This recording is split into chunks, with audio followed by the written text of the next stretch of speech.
Hello everyone and welcome back to Pac-Man World Re-Pac. We're in the final world, huzzah! So it's time for the haunted world, so Lost Mansion Arena, which is a little weird to call the world, but it is what it is. This level has my favorite level track in the game, I think, so there's that at least. I don't remember most of the music for this game, unfortunately. A lot of it just seems to be the main leitmotif of the soundtrack, from what I'm able to hear anyway, is just the regular Pac-Man. Yes, a lot of the music is based off of the Pac-Man jingle, which, works.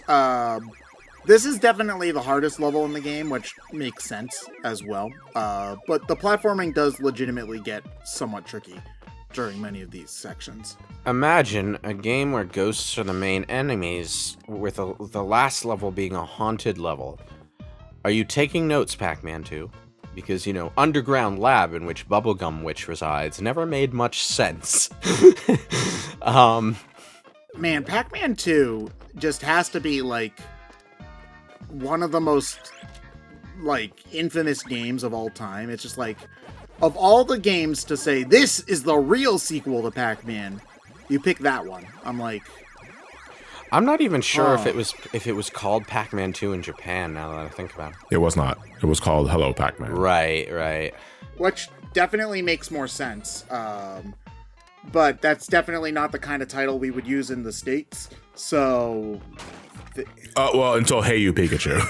Well, that's also a very Japanese title, It's a title that makes enough sense in English for a spin-off where you're interacting with Pac-Man via slingshot for some reason, but, the thing about video game marketing in the 90s was that the companies involved in it did not give a shit, and they resorted to checkbox marketing in order to try to sell as many copies as they could. So Pac-Man 2 says this is a direct sequel. Do they care if that is an honest statement about the game? No, but it will sell more copies, so they did it. Oh, okay. In Japanese, Hey You Pikachu is Pikachu is fine-a-chew. What? Okay. Hey You Pikachu is an improvement. I can't believe that it is, but you're right. Because that first one was a real painful rhyme.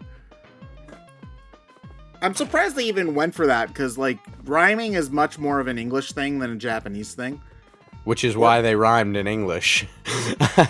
I mean, that's true, but I always find it very interesting reading English translations of Japanese songs, because it is so ingrained in my brain that, songs follow a rhyming structure, and English is one of very few languages where that's really the case. Most other languages do not have such strict rhyming patterns in their songs, even if they do rhyme at all. Well, the thing is, when you translate any kind of poetry, song or otherwise, you're going to lose the rhyming structure, and you're also going to lose the meter. So yeah, you're going to lose a lot. So it doesn't really matter what you're translating to or what you're losing. You're losing the song. There was a really good article that Nintendo published around the time Super Mario Odyssey came out, of the various challenges in translating Jump Up Superstar into English and in Japanese, because I believe... Oh man, it's been forever since I've read it, so I don't remember the details. I think it was written in Japanese first and then translated into English. So there was a lot of different things that they had to do in order to make it sound right when making an English version. But I'm sure if you just Google Jump Up Superstar translation, you'll find that article, and you can read it for yourself. I'm too lazy to look it up right now. So the Japanese version has its own lyrics. Yes. Not necessarily the same lyrics, so maybe a translation is not accurate in this case. It's more just a different interpretation. They basically just wrote a new song to the same beat. Which, is a way to do it. It's the coward's way, but it's a way. I don't necessarily think it's the coward's way, because if you're trying to directly translate something like that and it's just not going to work, you have to do what's going to make the best overall product. You know? Oh yeah, I know. I'm mostly joking, but it's still possible to, you know, translate the idea of a song, even if you don't necessarily translate the lyrics all that well. Well, that's what the article is getting into, is that like they were trying to have the same overall feeling with the lyrics in both languages. They didn't want like one to be substantially different than the other. Yeah, I'm reading a translation of the Japanese lyrics of Jumbo Superstar, and it's, I mean, there's some similarities, but it is a pretty fucking different song. Man, it's a good thing that, you know, a game wouldn't just write something in English and then translate it back for no good reason, right? Like, we need Jump Up Superstar with fan subs. I am gonna say I like the Pac-Man Moon. Was that in the original game? I don't think so. You know what? I don't know. I don't know the original game very well, but I also can't see the Pac-Man Moon right now, and I never noticed that before. So I'm really hoping that Ryan pans up sometime soon so that I can see what you're talking about. Talkman, Pac-Man, Pac. It's just got Pac-Man's face like carved into the craters, you know. I have to Well, like wonder a fun little Easter egg. why they chose Talkman as the name of the guy. Like, it doesn't really work to me. Like, maybe it's one of those things that in Japanese it sounds better. I think it's meant to be like the sound Pac-Man makes when he munches a dot. Oh, I see now. It's got like angry eyes and stuff. Yeah. Yeah.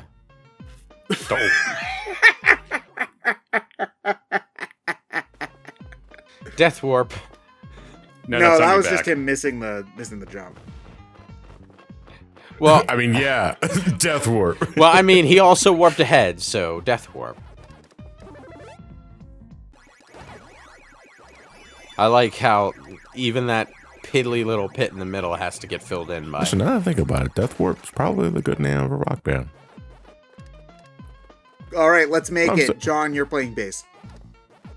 Oh, I can't play bass. Okay, then you're playing drums. Nah, I can't play drums. Okay, then you're playing keyboard. Okay, yeah, I could do keyboard and mouse. Thank you, Not that Final kind of Fantasy keyboard. 14. FPS is too.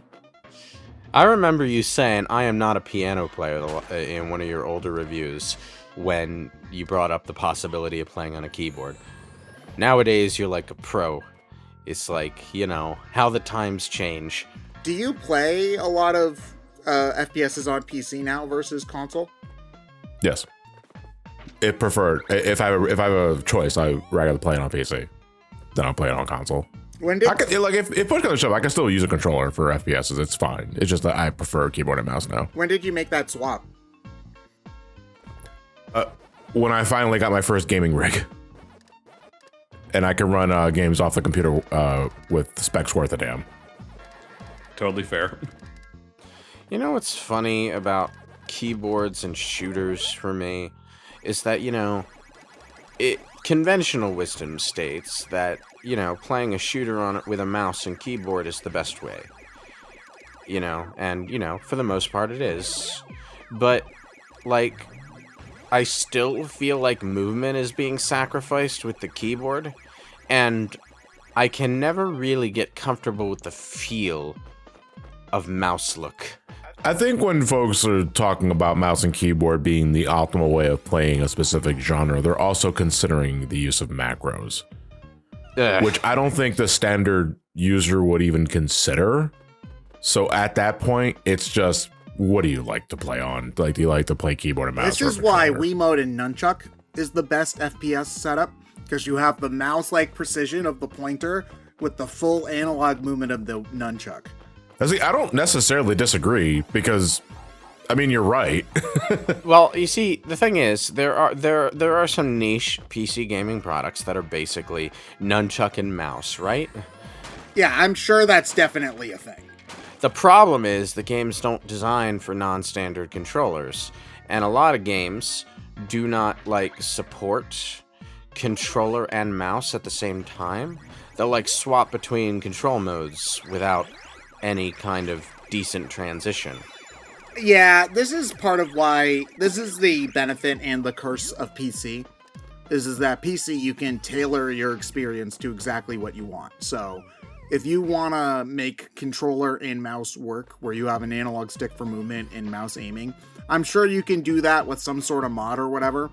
But that comes, the curse is that you then have to put in the effort to make that worthwhile.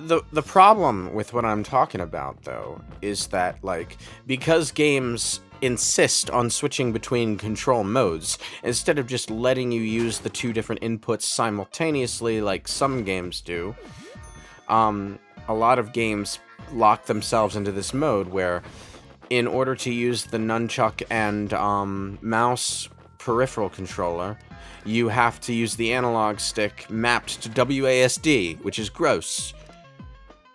Oh, we're doing some Super Mario 64 DS on 3DS shenanigans going on. Well, basically, yeah. What it means is that you're playing with an analog stick without the benefit of an analog stick, and it sucks. I hate it. There probably is a way to mod a game to let you do that, but again, then you have to mod the game. Okay. Which is its own like hassle. It's like, at that point, why bother? I am going to disillusion you right here. Modding is not magic, and the actual moddability of any given game depends entirely on the flexibility of that game's programming. In other words, if the game does not provide any means through which the control functions of a game can be modded, you simply cannot mod them. I thought that you just stood at a computer and pressed buttons and then it worked. That's what television taught me, is that you can press enhance and then the picture gets clearer. Are you telling me television lied to me, Lewis? Would they just do that? Go on to television and tell lies? Television lies. Every time you see "as seen on TV" as a logo on on anything that anyone is ever trying to sell you, they're trying to sell you bullshit. No one who is selling a legitimate product ever needs to use that icon. If they need TV to tell you that their product is legitimate, it's not. You know, we should try that. Pac-Man World Re-Pac, as seen on BrainScratch comes. Adds so much legitimacy. What an accolade. Just put a little brain in the corner and you sell another 20,000 units easy. That is the downside to Giant Pac-Man. You sometimes just have to wait for it to wear off to move on.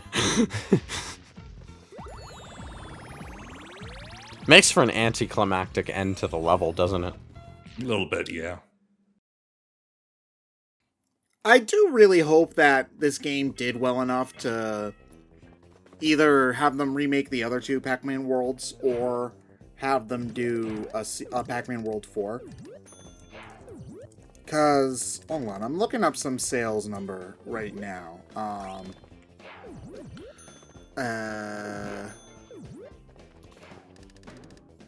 And, okay, so we can look at the Steam chart for it. Oh, okay. Well, I mean, granted, this is not the platform for Steam is not really the platform for Pac-Man World, but the all-time peak players for Pac-Man World Re-Pac was 313 2 years ago, which isn't great. Huh. Yeah, I mean, it definitely did well in terms of reviews, but what I'm looking at here is it's probably sold less than 200,000 copies, which definitely is below what people are what people would be hoping for I suppose, yeah. because God forbid we just have a game that's successful enough. You have to have infinite growth and infinite sales. But I mean, I can't imagine that this was a super strenuous project for Namco as well, though. You probably didn't need a huge team to make this, so you probably also didn't need. Yeah, because most of the foundation's already there. Yeah. Let's look up total sales. Yeah, I was looking. It was hard for me to find anything because this is something that sucks.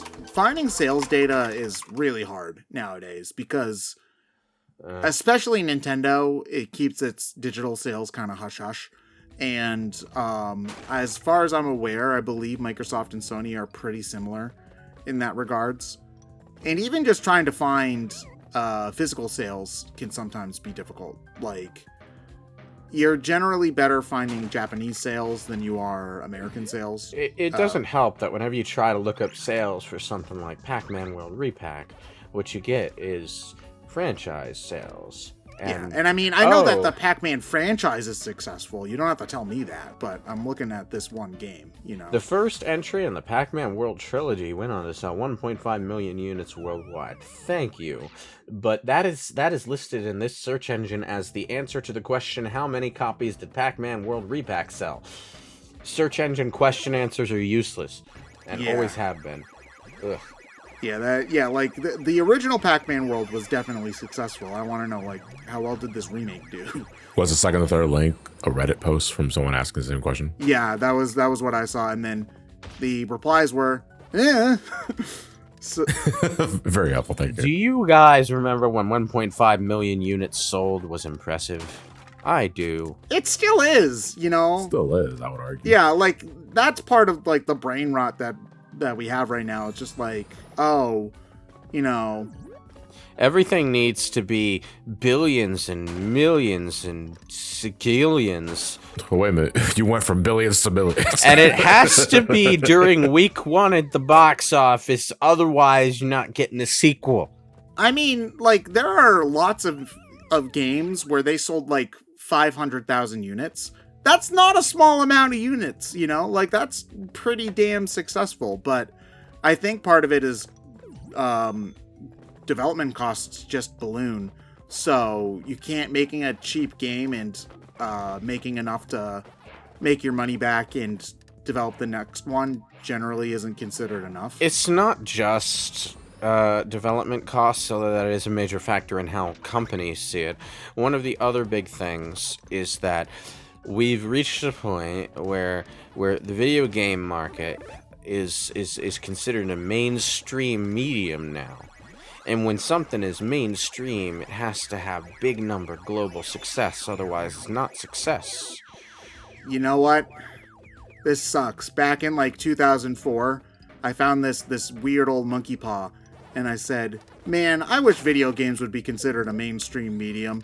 And then its finger just curled in. And, you know. I think I still have it around. Okay, here we go. Man, I wish we'd get Banjo-Kazooie 3. That wish went back in time and got you nuts and bolts.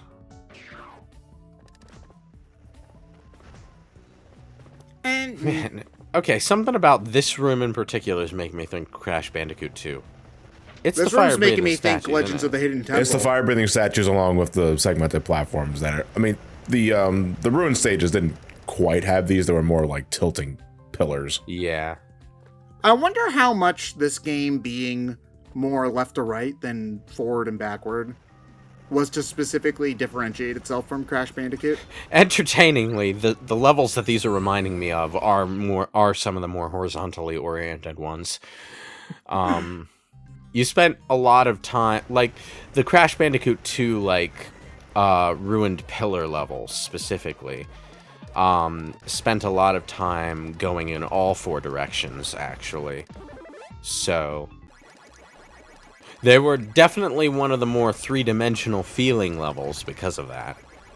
I mean, I feel like just going front to back definitely feels more 3-dimensional than going side to side, even if there is depth at play. Oh, I mean, you change direction more often is the big thing. Ooh, didn't time that right. Yeah, this is unfortunately in the dark, plus it has fire breathing, and it has the ghosts. Yeah. It's a good thing the dots are visible no matter what the lighting's like. Otherwise, you wouldn't know where you were going. Yeah, the... Could you imagine that shit? Holy fuck. Oh my god. You see, we're talking about the Pac-Man horror game, you know. Yeah. There's gotta be, with the like... horror being that you can't see the pellets and not that you're being chased by ghosts. Oh god, yeah. Trying to find the last pellet in a dark Pac-Man maze is like trying to find the last blue coin or whatever in a Mario Sunshine level or whatever. At this rate, though, with the way Pac-Man keeps belly flopping into pits, we're getting into one of those. We're getting into like what a real horror game with Pac-Man and it would look like. Themes of depression and suicide and belly flopping into pits every 20 seconds because that's just what the controls do to you. So the ghosts are actually a representation of Pac-Man's depression at losing his wife and kids. Okay. Yes, and when you have no control over your life, you belly flop into pits. That's how this works. It's a metaphor. Does Namco have a horror franchise? It is a genius adult video gaming metaphor that uses control flaws as a theming tool. It is not at all bad game design to make it so that if you miss your jump, you belly flop and immediately die. Oh, Dark Souls. I didn't know that Namco owned Dark Souls. Wow. Okay. They publish it. Oh, they publish it, yeah. Yeah, because look at it from Software. From Software is relatively small design studio. I say relatively small because they're in that space where they're successful enough on their own that they can have a fairly largish team if they want to. I mean, did FromSoft do Elden Ring? Yes. Yeah, I mean, Elden Ring's like one of the biggest games of all time. You know, like the DLC that they just released got some absurd number of downloads and whatnot. So I really need to play Elden Ring, but in order to do that, I either need a PlayStation 5 or a PC that can run Elden Ring. Isn't Elden Ring also on PS4? Yes, it is. Well, I imagine so, but my experience with last-gen versions of new-gen games has been they suck. So I'm not gonna even bother giving it a try. Point granted. Dragon Age Inquisition broke me of that curiosity. Since basically no one knows what I'm referring to, I'm going to elaborate. Dragon Age Inquisition was a PlayStation 4, Xbox One era sequel to the Dragon Age franchise. You know, little obscure series that no one remembers anymore because The Witcher 3 happened at the same time as Dragon Age Inquisition and totally eclipsed it. But they also released it on PlayStation 3 and Xbox 360. Playing it on either of those platforms is like playing it on PC with all the settings dialed down to their absolute minimum. It is the potato mode of the game. By which I mean it not only runs on a potato, but everyone looks like a potato. They just announced a new Dragon Age game, didn't they? Oh yes, they retitled their ongoing Dreadwolf project to The Veilguard, and I think it's coming out next year. Well, that's exciting, at least. Yeah.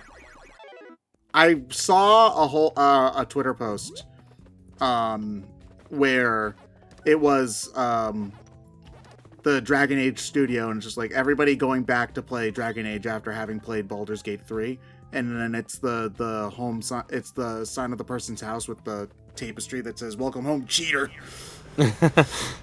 Well, going back to play Dragon Age after playing Baldur's Gate 3 is an interesting experience because of how many like little elements in Baldur's Gate 3 actually like are big things in Dragon Age Origins specifically, including the teleporting camp.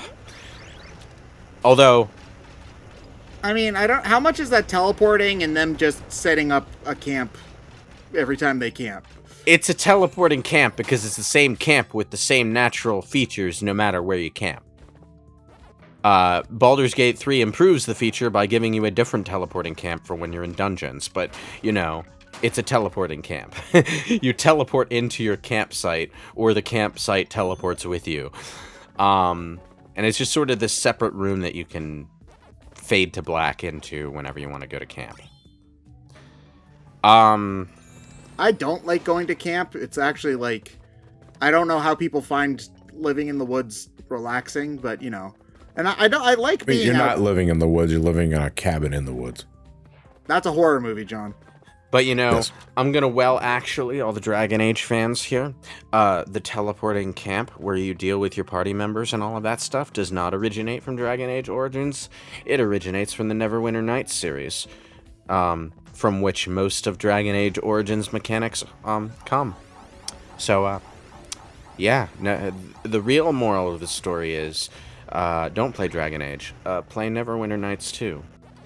And then go back to Dragon Age, because Neverwinter Nights 2 is a hideously flawed game that is only really worth putting up with the flaws of if you're really in the mood for it. You know, this is something that I'm actually a little bit kind of depressed about. I found myself less willing to play kind of weird, janky games.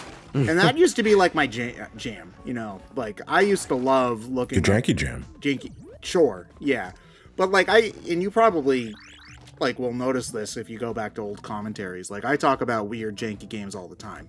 And, like, I love those sorts of things. But I don't know if it's just being old or, you know, not having time. Or it's just, like, I've found myself less willing to put up with or take a chance at stuff that's not as polished. And I find that depressing. I really wish that, you know... I think it's more... yeah, I mean, at the end of the day, I think what it is that comparative now to then, you have a solid 9 to 5 now. And when you get back home, you're likely exhausted. And when you're exhausted and you want to, like, relax with, like, video games or what have you, you want to stick to something you know you'll enjoy rather than potentially experiment with something you may not enjoy after a day where you already put in the hours. Yeah, but it's frustrating because that's how you only find, like, stuff that you end up getting that real big attachment to when you take the chance, you know, and, like, go out on a limb on something you might not like, because I didn't think I'd like Ace Attorney when I got that, or Trauma Center, but I tried them, and they're some of my favorite games of all time, you know? And I feel like you miss that element of it when you don't go out of your way to do that. So ooh, a bell and 2 peaches. I don't get it. That's more than fucking 2 peach. No, actually, I don't know. Alright, so, like, what was I gonna say? Something about experimenting with games. It's like Neverwinter Nights 2, which I just brought up. It's quite janky to get into, very long and slow paced, so you really need to put in the effort to get into it. The best part of the entire game is the expansion, Mask of the Betrayer, which is hands down one of the best RPGs you will ever play, but you need to get through the entire base game in order to reach that point in the story naturally. What the fuck? I mean, you can just jump into Mask of the Betrayer at the start if you really want to, but it's an epic level campaign, so good luck getting into epic level D&D without a tutorial. But, like...